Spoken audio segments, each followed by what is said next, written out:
মেয়েকে এখন থেকেই পাহারা দিয়ে রাখছি। বৃষ্টির আগামাথা কিছুই বোঝা যাচ্ছে না। মাঝখানে একদিন মনে হলো যে আর মনে হয় বৃষ্টি হবে না, কি সুন্দর রোদ উঠলো সারাদিন। ওমা, তার পরদিন থেকে আবার বৃষ্টি শুরু। একবারে বিরক্তি এসে যাচ্ছে, জানি না আর কয়দিন এই বৃষ্টি থাকবে। একটানা হতেই আছে, রোদের দেখা আর মিলছে না। আজকে মেয়ের পরীক্ষা ছিল না, ওর পরীক্ষা চলছে।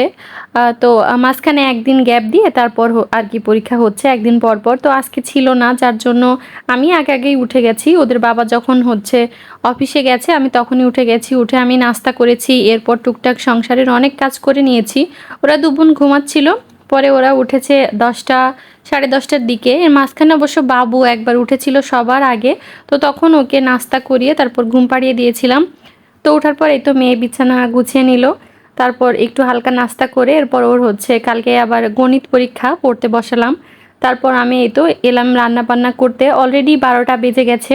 তো ভাবলাম তাড়াতাড়ি করে একটা তরকারি রান্না করি। রান্না করার আগে আর কি ইচ্ছা ছিল 2-3 আইটেম করব। আমার আবার হচ্ছে খায় বা না খায় 2-3 আইটেম রান্না করতে ভালো লাগে আর কি।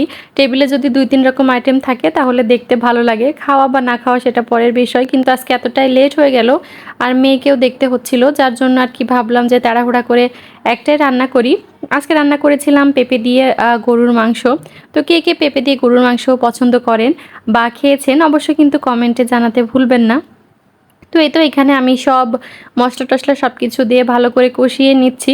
আর গরুর মাংসটা প্রেশার কুকারে আগেই 5 থেকে 4টা হচ্ছে সিটি দিয়ে আমি সিদ্ধ করে নিয়েছি, যাতে করে সময়টা কম লাগে। নর্মালি আমি প্রেশার কুকারেই বেশি রান্না করি, কিন্তু আজকে যেহেতু পেঁপে দিয়ে রান্না করব তাই ভাবলাম যে না, একটু হচ্ছে কড়াইয়ে রান্না করা যাক। তবে হচ্ছে আগে থেকে একটু সিদ্ধ করে নিলে পরে আমার সময়টা একটু বেঁচে যাবে, কম লাগবে।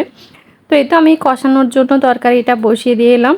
এরপর এই তো হচ্ছে আবার মাঝে মাঝে কিন্তু ফাঁকে ফাঁকে এসে মেয়েকে দেখছি, পাহারা দিয়ে যাচ্ছি। আসলে আমি যদি 1 সেকেন্ড ওর কাছ থেকে সরি তাহলে ও কিন্তু পড়াশোনা বন্ধ করে দেয়। উঠে দেখা যাচ্ছে ছোটটার সাথে দুষ্টামি করে বা শুয়ে থাকে, এগুলা করে। সবসময় ওকে চোখে চোখে রাখতে হয়, পাহারা দিয়ে পড়াশোনা করাতে হয়। মানে আমি যতক্ষণ আছি ততক্ষণ ঠিকঠাক আছে, কিন্তু আমি না থাকলে আর কি হচ্ছে তখন আর পড়ে না ঠিক করে, উঠে যায়। আর এদিকে একটু ছোটটা দাঁড়িয়ে দাঁড়িয়ে একটু খেলা করছিল, বকবক করছিল। তো এই তো আমি রান্নাও করছি, ফাঁকে ফাঁকে ওকে পড়াচ্ছি। তো এইভাবেই আর কি হচ্ছে ম্যানেজ করতে হয় সব কিছু।